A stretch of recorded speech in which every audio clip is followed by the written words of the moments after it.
This rather wonderful piece of water behind me is the incredible Lac de Madine in the Meuse region of northern France. Carp anglers travel here from all around the world trying to catch some of the massive carp that live within its depths.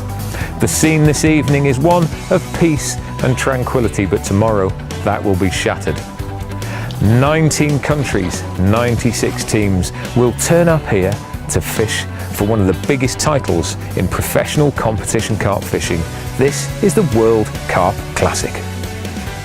It started off its life here at Madine before visiting such galactico lakes as Amance, the Orient, and more recently the amazing Lago di Bolsena in Italy. 2015 sees it return to its spiritual home of Lac de Madine, where some of the biggest names in the professional angling world will be battling it out for the title of champion and a share in the £70,000 prize table. There will be lots of very experienced carp anglers here, especially the French, and lots of English guys and German used to grow up here on the Madine. They used to start European fishing at Madine, so they know the lake really, really well. The World Carp Classic, I think, so is the biggest event of the carp fishing, and it's the only way for have a competition in a family way, because we know every angler from every part of the world, and this is for a competition is really important. I mean, it would mean the world, especially for Team USA to take home the trophy. Huge accomplishment. 2009, we had a result. Yeah, we won the competition. Thomas Dunlop and myself. Yep. So it's nice to be back. Weather's looking good. Sun's out. Hopefully the pressure will drop a little bit and the wind and the rain will come in, and yeah, hopefully we'll have another result. You can win it last minute. I mean, obviously you can be unlucky, you can be lucky or whatever. I mean, but the matter of the fact is that there's 3 fish win. Makes me all excited, because you know, from previous events, you already kind of on the 4th, 5th day know which way it's going, but it is fishing in it. You just never know. We hope to win it twice, and we will do our best, the best that we can. It would be a great honor for us to get that kind of achievement.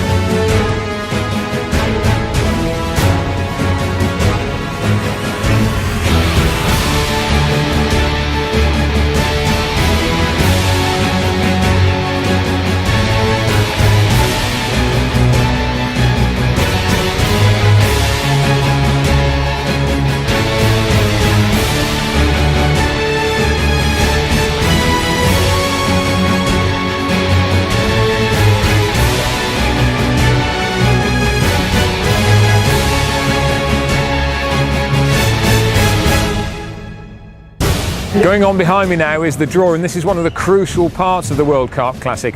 All of the teams get together and go up onto stage one by one, where they pull out a canister from a net, and that will be the place that they fish for the next 5 days. Now, they will have their fingers crossed, because their choice of swim is absolutely crucial. However, it's random, so they can't choose where they want to go. They literally pull a number out, and that's where they've got to live for the next 5 days. Why is it important? Well, Madine is a massive piece of water. Some areas have more fish than others. However, there's been a change in the rules this year, where it's 3 fish that count, and peg choice is absolutely crucial. So yeah, I'm all for it. I think the majority of the anglers here before the draw will also be a lot happier. Once the draw comes out, and depending on where people get, is as to whether they favour that side of the format or not. The most important is draw. If you draw good, and then the free fish tactic is different to normal one, so it's gonna be tricky one, because always there is some good spot draw by someone who how to explain, doesn't understand the place, so not always the best swim will win, especially now with the tactic of free fish. Big 3, I love it. Sort of less the other years at Madine, it was obvious which swims were going to win, and if we look at the situation now, it can all change in the last couple of hours of the competition.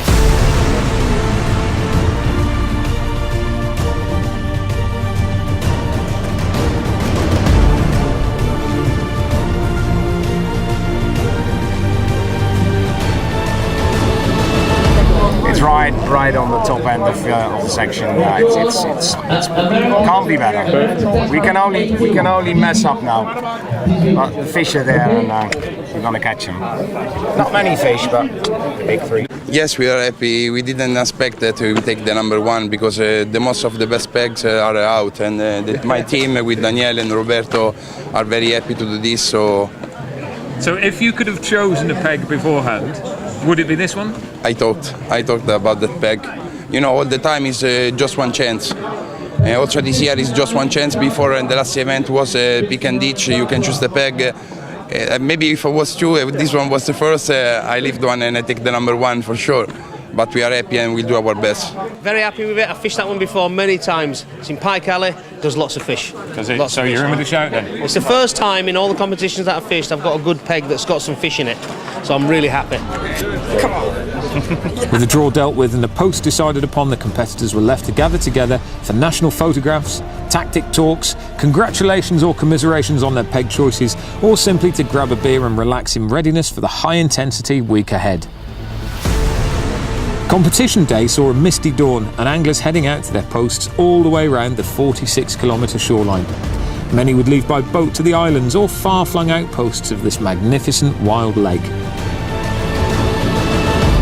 Now, Madine's an absolutely massive chunk of water. We're out on a boat now visiting the island where the defending champions are waiting to meet their fate. Now, the island's a very, very popular choice and lots of people want to get onto it, but you know what? There's the dark side and the light side.